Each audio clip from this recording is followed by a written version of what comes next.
Today we are actually in our second week of a series called 5 Ways to Change the World. We kind of talked about last week, we set the stage and talked about how the world is kind of a mess, right? Like if you look at the news, if you journey around, if you drive around, there's just kind of this thing that's like, ugh, this world is not really the way that it is supposed to be. There's a longing innate inside of each one of us that longs for a better world. And the reason is because we were actually created for a better world. We were created in the beginning for paradise.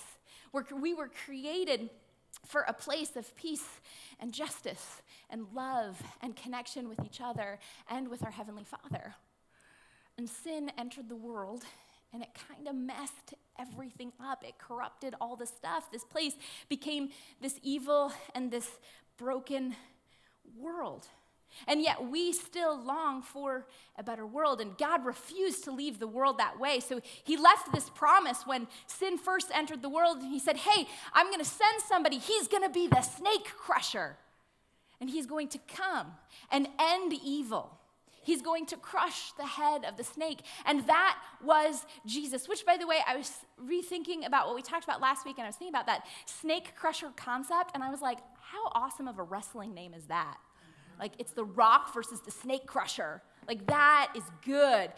God, he just knows, hey, one day there's going to be WNFL, WW, JD, WEF. What is it? Worldwide Wrestling WWE, thank you. And we're going to need this excellent name, and it's going to be the Snake Crusher, and it's going to be awesome, right? Okay, back to what we were talking about a second ago. Snake Crusher, Jesus is going to come, he's going to be the Snake Crusher, and he's going to redeem the whole world, right? He's going to bring redemption and restoration and transformation to the entire broken world, that it will no longer be broken, but it will be a changed and transformed world. It will be this better world. And I know that for a lot of us, we think, gosh, that's going to take a lot to change the world. Well, here's the great news. Jesus, the snake crusher, did all the heavy lifting for us. When he came to earth and he died on the cross, he moved heaven and earth in that moment so that he created a way for a better world to happen. And then he turned to each one of us as his followers and said, now come follow me. Help me in this work. You now go and change the world. Make disciples. Transform the world. And so our job is not to move heaven and earth. That's already been done. Our job is to participate with him.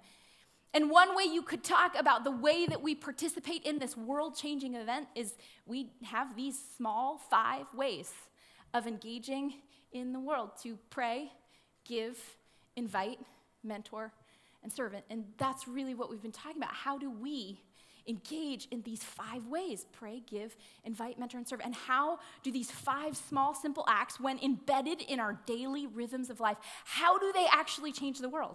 Now, I know it's hard to remember pray, give, invite, mentor, serve. I know that that's all really hard. But I know many of you come from a military background. And so you can make an acronym and all the letters, acronym. So you can just be PGMs. I think if we just call this PGMs, you'll remember it, and you'll remember, all right, PGMs, right? Pray, give, invite, mentor, serve. Is that helpful? Nope. Okay, keep going. So last week we talked about pray. We talked about the importance of prayer in changing the world. We talked about how we con ourselves into believing that we are self-sufficient. We think way highly of ourselves than we actually should. We think we're fine when we're actually a mess and headed for disaster. We think that we are righteous when we're incredibly corrupt. We think we're going to make it, and we're not even close. We think that we are fine all on our own. But God hasn't created us to be self-sufficient. God has created us as creatures that are 100% completely and totally dependent on him. And so the reason prayer is so important in this process of changing the world is because prayer is this opportunity where we begin to see that we are dependent on God. We begin to lay ourselves at God's feet in the midst of prayer and say, I don't even know what the right thing to do is. I don't even know how to make this work. My life is a complete mess. And so, God, would your will be done? Would you come and be here? And through this process of prayer, we are actually empowered to live a transformational, gospel-centered life. So this is what we talked about last week. This week, we're actually going to talk about that next, the PG, the G part of the PGMs. Is that dumb? Should I stop saying that? Okay, yes. All right, so give, the next part. Give, we're going to be talking about giving today. But first, I wanted to tell a story that happened to me a couple weeks ago. I took a trip to IKEA. Has anyone been to IKEA before? Who loves IKEA? People are like, nope, don't love IKEA, right? Okay, so IKEA, if you've never been there, IKEA is this huge warehouse of a place, 2 stories. It has furniture that is not only furniture, it's a project also. So you take it home, and then you have to decipher directions that have no words and try to put the thing together. And if you do it wrong the first time, well, you've just ruined the whole thing. So it's very exciting. It's very exciting to go to IKEA. I needed to go there in order to get a cabinet to go in our bathroom. We're just having some storage problems, and I felt like my life would really be complete if I could just have a cabinet that would go in the bathroom and hang on the wall and hide all of the icky bathroom stuff. So I went to IKEA, and with this point of getting this cabinet. Now, an hour and a half later, I have a wall-size mirror in my cart. I have a set of new dish towels.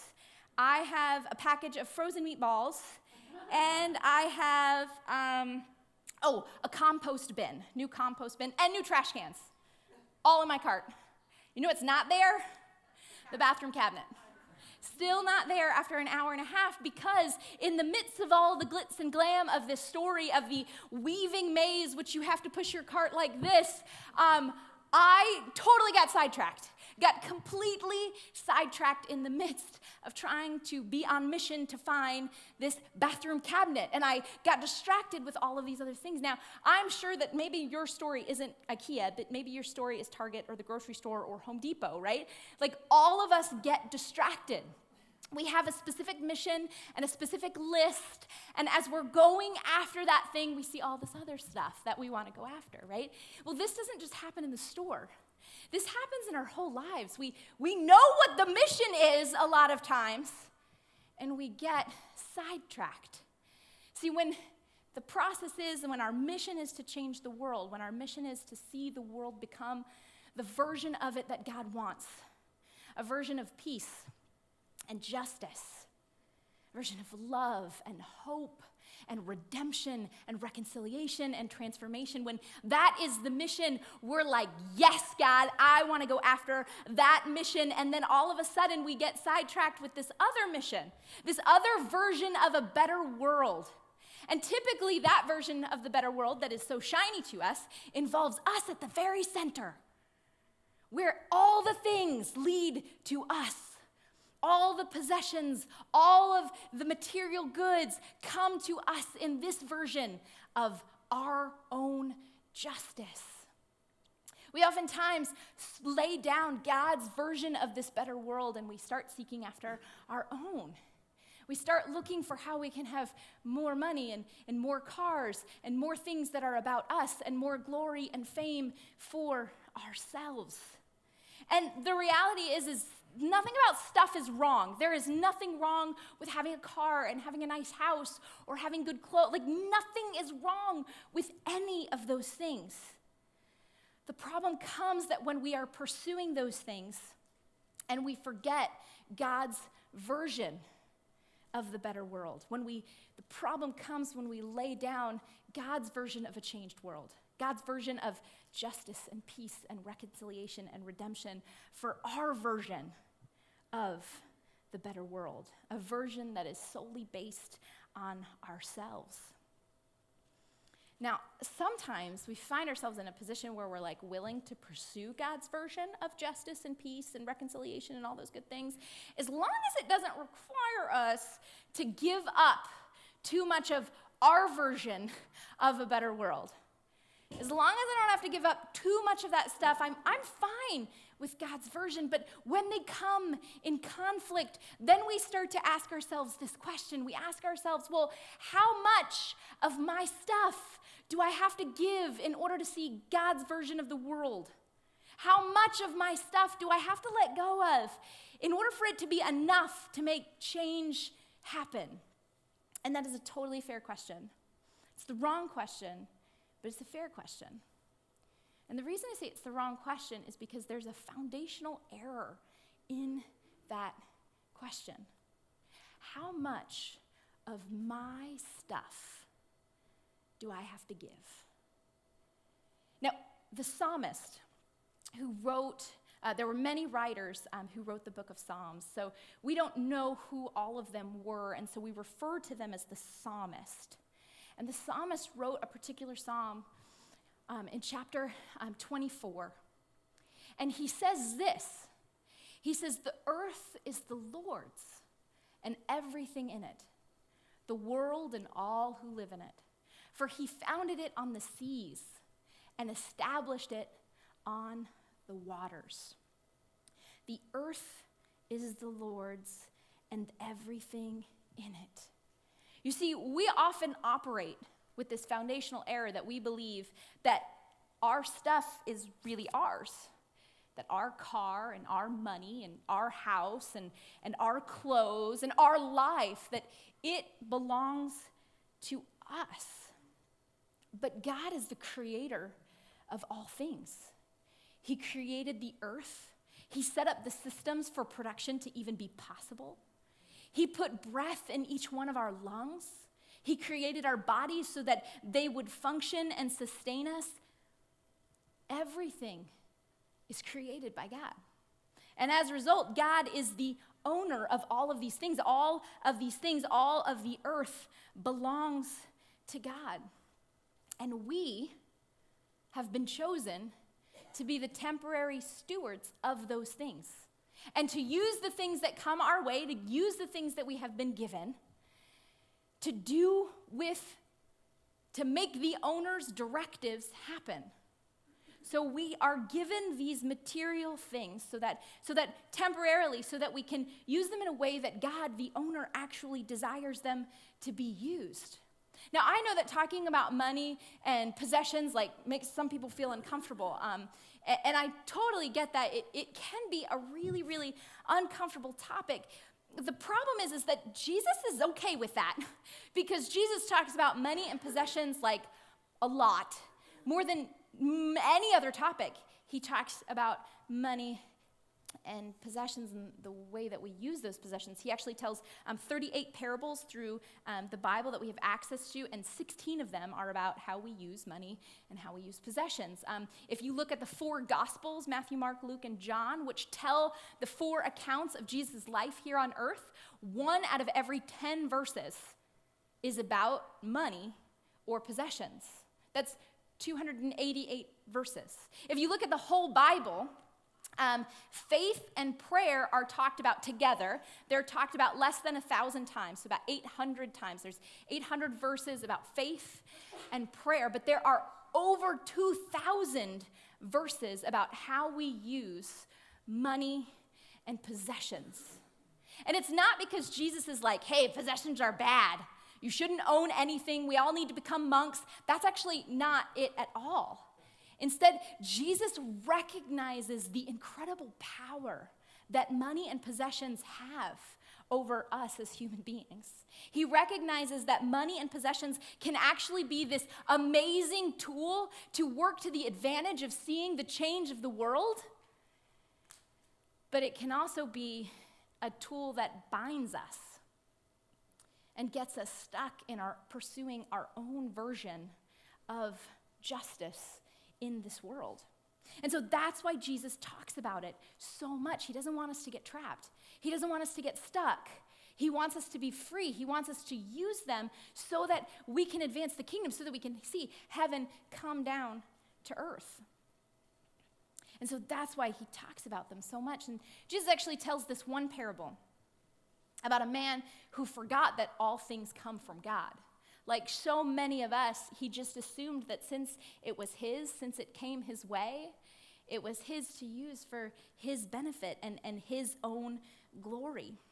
And so Luke actually tells us about this account. He says that there was a crowd that surrounded Jesus.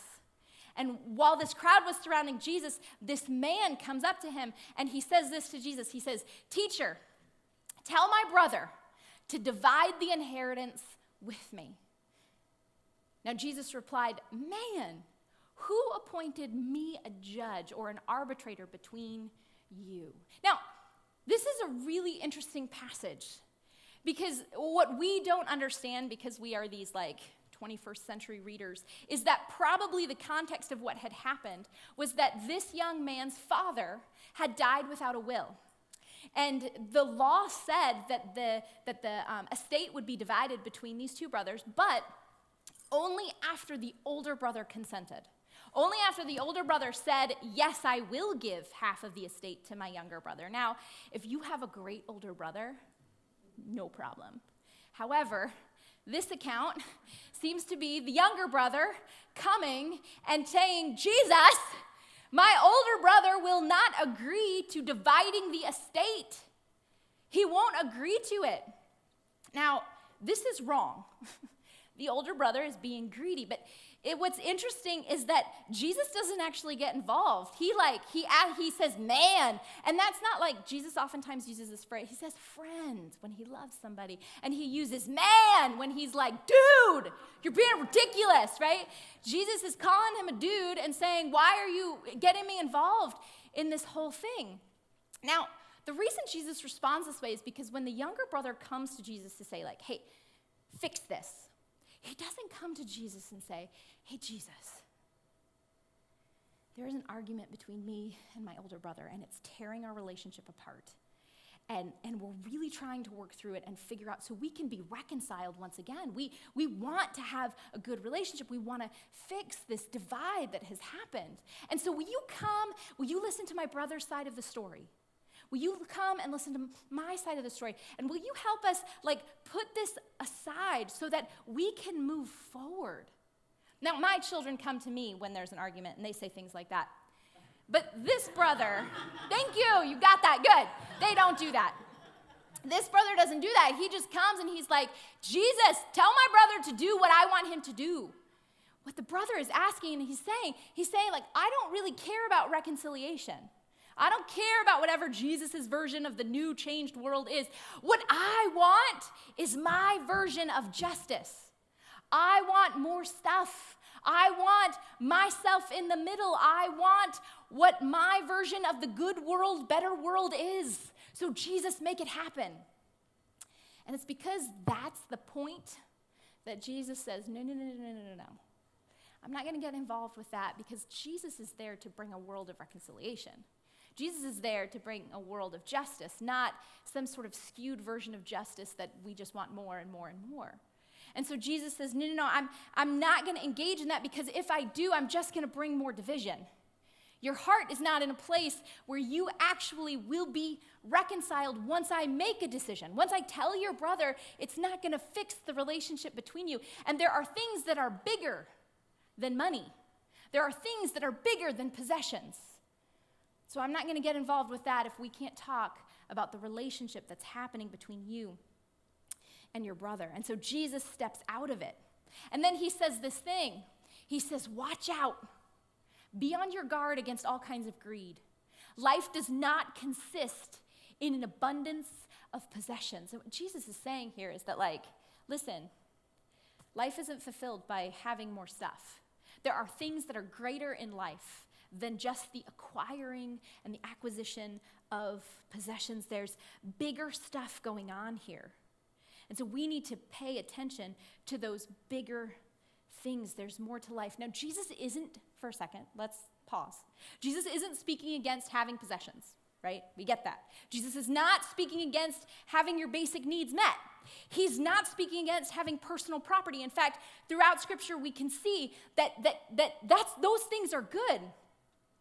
In Matthew 6:32, Jesus actually talks about God knowing our basic needs before we ever even know that they exist, and that God is a good father who wants to give good things to his children, right? And then in 1 Timothy chapter 6, verse 7, Paul actually tells us, hey, it is right for you to take your money and enjoy it.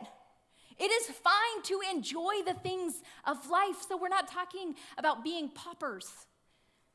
And then in Acts 5, there's this dispute that comes up where a couple thought that they had to give their personal property to the church. And the leaders of the church at the time said, no.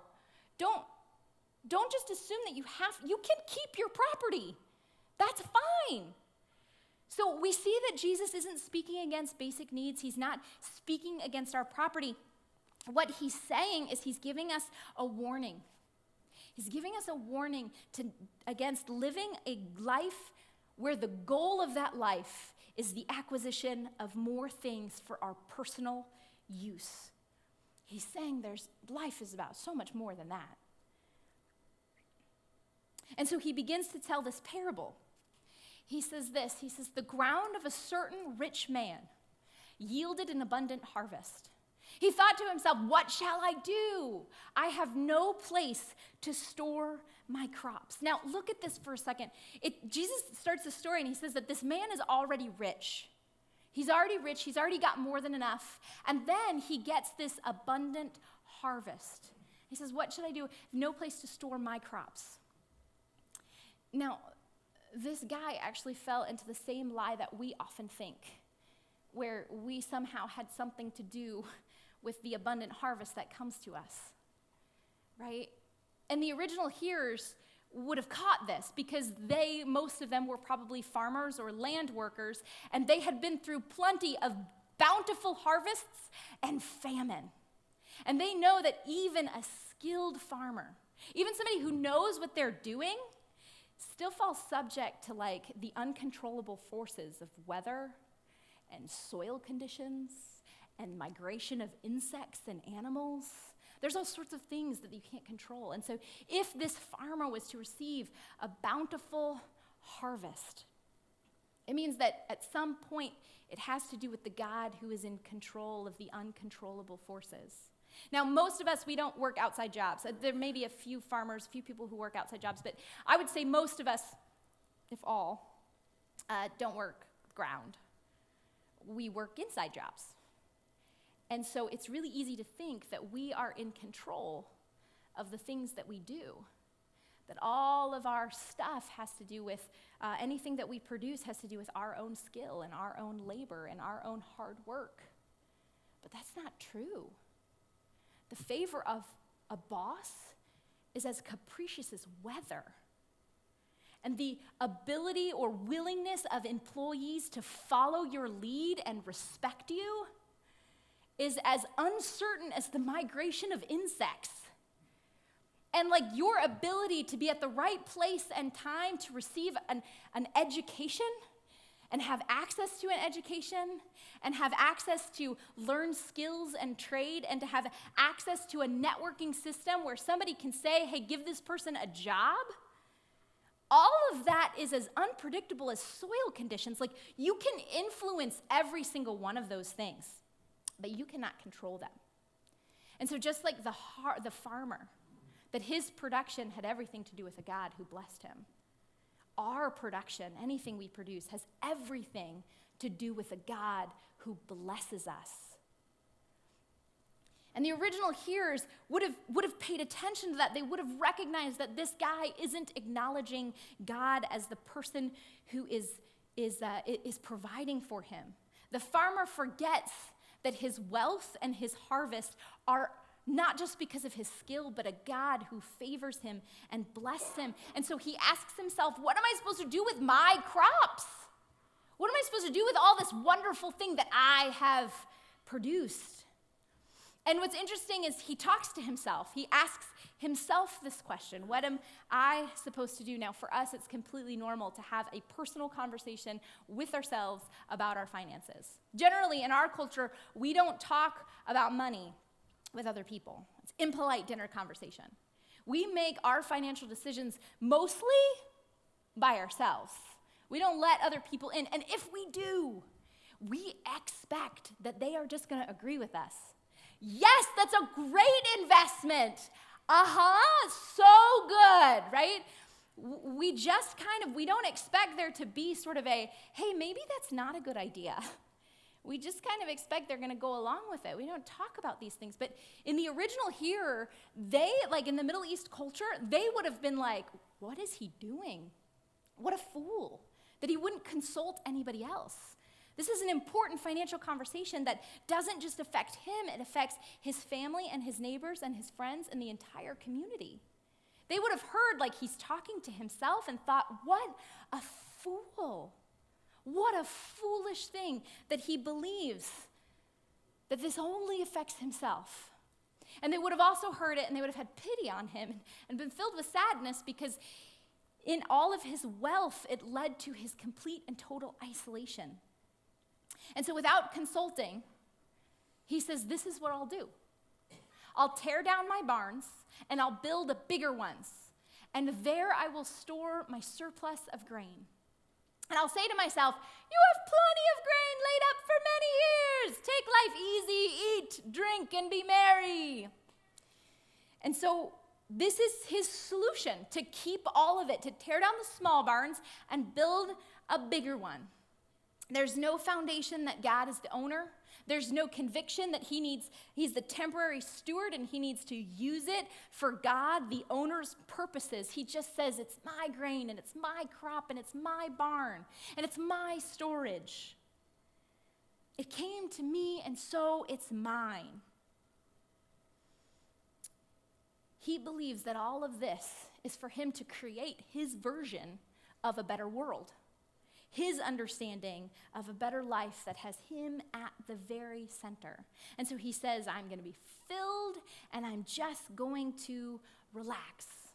For him, he understands being full and relaxing as the end goal in life. And I don't think that's so far-fetched from our Western understanding of the end goal of life. I want to be full and I want to relax. That's what I want. He's not so far. He's not so far off.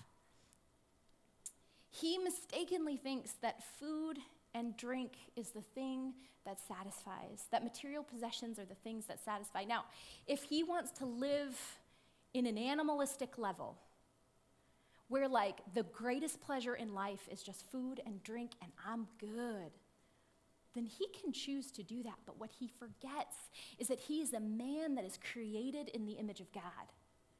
And the image of God is not satisfied with mere food and drink. The image of God thirsts for something so much more. There's another psalmist in Psalm 42. He says this, that as the deer pants for streams of water, so my soul pants for you, my God. My soul thirsts for God, for the living. Where can I go and meet him? See, our soul is this indivisible part of our body. You can't divide body and soul. They're intricately connected. And so our being thirsts for something so much more than food and drink and possessions. Our soul, our entire being thirsts for God. It thirsts for God like you're hungry and thirsty in a desert, and all you can think of is water. That's how our soul longs and craves for God. And so more stuff can never satisfy us. It may look really shiny for a moment. It may look really good for a second, and it may bring some satisfaction. But we're not animals. We are humans that have been created in the image of God. And so we might get sidetracked, but we alone can be satisfied by God. And so we have this farmer who's raised these crops, and he's built bigger barns, and he's ready to relax. But then at the end of the parable, there's this plot twist. Jesus says that in that moment when he was ready to relax, God says to him, "You fool, this very night your life will be demanded of you. Then who will get what you've prepared for yourself?" He says, "You fool, you don't even realize that your very life is on loan from God. You can't demand any more time. When God says we're done, we're done. There's no more breath to you." And then God asks this man a question. Can you put that question back up, Keith? He asks this question, he says, then who will get what you have prepared for yourself? Then who will get what you have prepared for yourself? Now, this question is super tricky. And it depends on how you hear it. It switches what you hear Jesus saying that God says. Now, some of you might have seen this picture before. If you see an old woman, raise your hand. No, if you see an old woman. All right, if you see a young woman, raise your hand. Okay, good. This is a tricky picture to see because in one angle, you definitely see an old woman, and then you switch. It switches, and you see a young woman. Now, if you can't figure out where it is, the nose of the old woman is also the chin of the young woman. And the young woman's looking like this. And the old woman's like this. Do you see it now? No, you still don't see it? All right, we'll put it up later and you can try to find the other version of it. But this picture switches based on how you see it. And this is exactly what happens with the question that Jesus says. He asks that question. He says, then who's going to use the stuff that you've prepared yourself? Now, some of the hearers are going to think that that question is about the barns that he's created, the grain. So now that you're dead, who's going to get to use your grain? Some of the hearers would have heard it that way. And probably that younger brother who had the issue with the will would have been like, see, everyone needs to prepare a will. We all need a will so we know who gets the big barns. That may be one way to hear that, but when Jesus asks this question, when God asks this question of the man, the question can also flip. And some other people would have heard it a completely different way. They wouldn't have heard it that way. They would have heard, so who then is going to get what you've prepared yourself, not in this life, but who then is going to receive the things that you have prepared for yourself in the next life? See, God is asking this man a question about what sort of preparation has he done for eternity? Who's going to get what you've prepared for yourself in eternity? Not in this life. And so those who would have heard that would have realized in that moment that that farmer, in all of his securing his grain in his bigger and better barns, he missed out on preparing for the rest of his life, the eternal portion of his life. He had nothing stored up for that part of his life. And so Jesus turns to the crowd, including that younger brother, and he says, this is how it will be with whoever stores up things for themselves, but is not rich toward God. Jesus doesn't say, and this is how it will be for anybody who spends anything on themselves. Jesus doesn't say, this is how it will be for anybody who buys themselves something nice.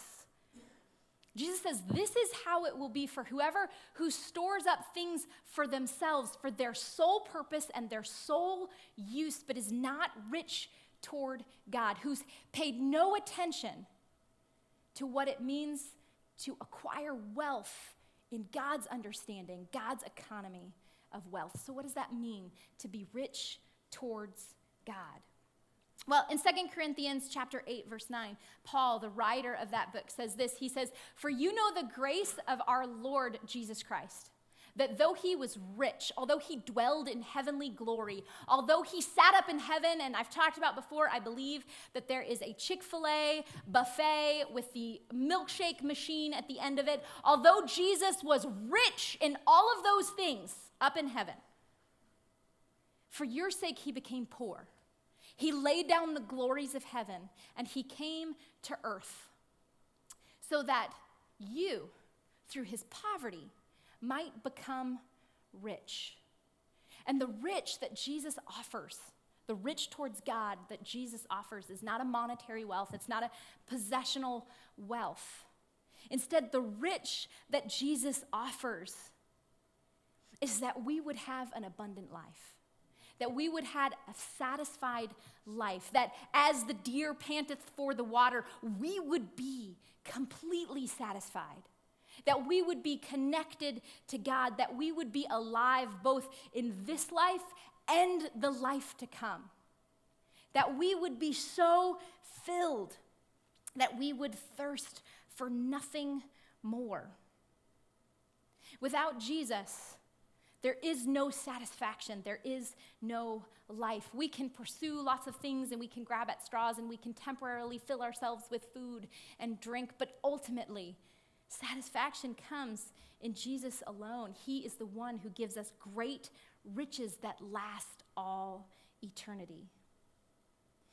And the thing is that once we're connected to that abundant source of riches, all of a sudden, we don't feel the need to hold so tightly to the things we think are ours because we know they're not ours in the first place. We know that there are such greater riches than the ones that we have in our hands. We feel like we can then open our hands and we can start to see transformation happen in the lives of the people around us and in the world.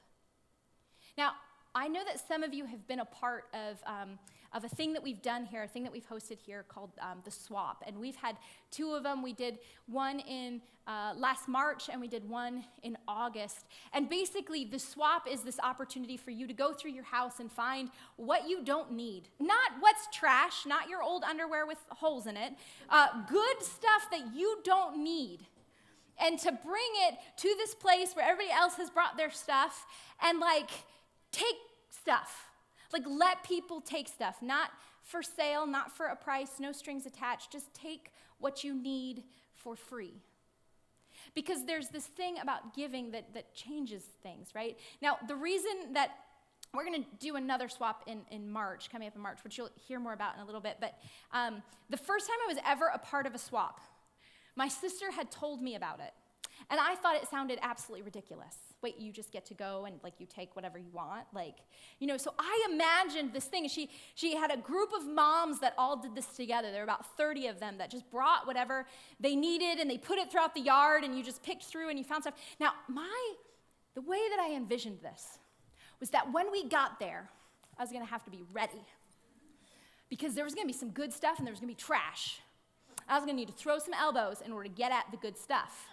I was ready to scavenge and collect. And what I was amazed by is that when I got there, that wasn't what was happening at all. There was sort of this hey, what are you looking for? Let me help you find it. There was sort of this oh, I'm looking for 2T. You're looking for 2T also. I found this pile. Why don't you pick a bunch of things and take some of it? Because I don't need all of this. So take what you want. The most amazing thing when I went to the swap, we were hanging out. I had found whatever it is that I wanted, and I was just sitting around waiting to help clean up. And this guy, who was not a participant in the swap, he was not one of the moms that organized this thing. He just showed up because he saw the stuff in the yard, and he was like, "This is a garage sale." And he shows up, and he's looking around, and he tells somebody, "Hey, I'm looking for a bike." I'm looking for a bike, and he notices that there's a bike around the house. And so he goes and he tries to get this bike, and the woman comes out who owns the house, and she's like, oh, actually, those are my kids' bikes. Those aren't a part of the swap. And the guy goes, "Oh, I'm so sorry." Then another woman comes, and she runs over to the guy, and she goes, "Are you looking for a bike?" And he goes, "Yes." And she goes, "Oh, there was a bike here earlier, and nobody was taking it, so I put it in my car, but you can absolutely have it. Let me go get this bike for you." So she goes to her car, and she gets this bike to bring it to the guy. Then the woman who's hosting it, this is her house, she has 11 kids or something. She goes into the shed, and she brings out 3 more bikes, different sizes, and she puts them at the feet of this guy. And says, "Also, here's 3 options. I wasn't sure, but I don't really need these. So if you need a bike, take one." And the guy was just "Where am I? Who lives with this level of generosity that I say, hey, I have this need, and all of a sudden, plethora, abundance shows up. Self-giving generosity. Here, you can have this. And the guy was blown away, and I was transformed in that moment. I wanted to live a life of generosity that looked like that. I mean, in that moment, that guy is wondering, who the heck are these people, and what are they doing? What are they drinking? Where's the Kool-Aid? Why can't everyone have that? Why can't the world be transformed to be like this? Here's the thing, when we embed the act of giving in our everyday life, it like course corrects our mission. I mean, it is only natural for us to get distracted and for us to all of a sudden go after like our version of the changed world. That's normal. We shouldn't beat ourselves up with that. That's the sanctification process. That's Jesus changing us, right? So that part is normal. But when we engage in daily giving, when we find ways to give of our time, our talent, our possessions, and our money in meaningful ways, it's like this course-correcting thing where we say, oh, that's right. I'm going after God's mission. Oh, that's right. God's version of justice and redemption is so much better than my version of justice and redemption. We all of a sudden begin to take these tools of money and resources, and no longer do they bind us, but we get to use them to transform the world, to see God's glory come to earth. No longer do we pursue this version of our own gain, but we pursue God's glory. Now, that's a crazy idea that we would be a people that live like that. But man, wouldn't that be crazy if we were a people who lived like that? Who, when there was need, we would bring before, hey, here are your options. And it wouldn't be like, oh, I can't, this is my bike. But we were so filled and satisfied with what Jesus had done, the riches he had given us, that we could let go of all the other things. I'm going to invite the band to come up, and we're going to sing a song together, but I want you to use this as an opportunity to wrestle with the message that Jesus gives us, this parable that he preaches. And so if in doing that, you need to stay in your seat and just kind of allow this truth to wash over you, you go for it. If you'd like to participate in one of our response stations, you can put up a prayer request on the cross, you can engage in communion, or you can light a candle. But I want to invite you in this moment to wrestle with God on this. Ask him, what does this mean? What is he calling you to? Will you stand as we sing?